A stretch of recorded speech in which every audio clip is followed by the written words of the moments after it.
A veure, realment seria fàcil de respondre si m'ho diguessin fa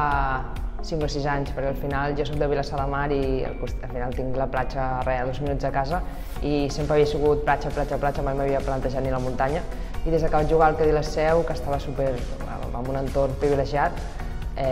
doncs vaig decantar-me ja per la muntanya i al final el que em dona la muntanya no m'ho dona res més i de fet diria que soc amant de la muntanya. Sí, realment vaig començar, és el que dic, estant envoltada amb l'entorn que estava, sempre que podia m'escapava d'excursió a la muntanya o així, i arrel d'aquí vaig agafar-hi afició, sobretot estant en posttemporada, que tenia una mica més de llibertat per fer algun tipus d'esforç físic que no sigui jugar a bàsquet, i vaig començar a provar el tema de córrer per la muntanya i això, i em va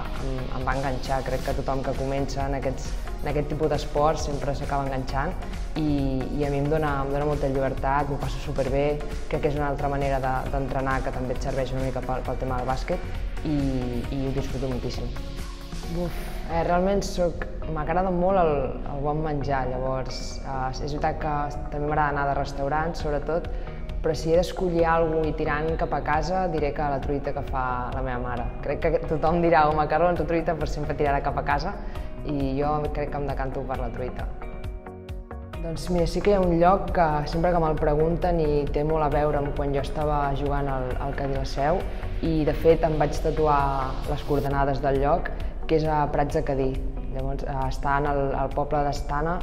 pujant amunt, són uns 45 minuts de pujadeta i apte per tothom que hi pugui anar i és un prat superxulo. De fet, he penjat algun vídeo o alguna foto al meu Instagram que crec que és el meu lloc preferit. És veritat que me'n queden molts encara per descobrir, però de moment diria que és el meu preferit. La meva família sempre hem tingut una casa a Tossa de Mar i tot el que és Tossa de Mar, Camí de Ronda, massís de Cadiretes també, o inclús el mateix castell de Tossa, que és veritat que a l'estiu està una mica massificat, però la gent que hi portem molts anys anant-hi és un lloc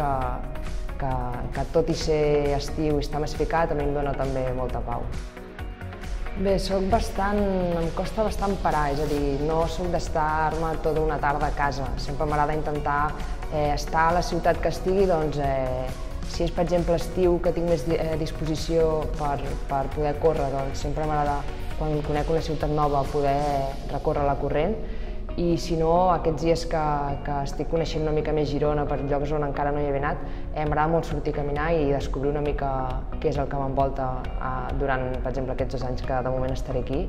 I jo diria que això, que em costa molt estar-me tancada a casa i sempre que puc m'agrada investigar o conèixer una mica més el lloc on estic vivint i de moment Girona és veritat que ja la coneixia en part, però és veritat que hi havia zones que encara no coneixia i ara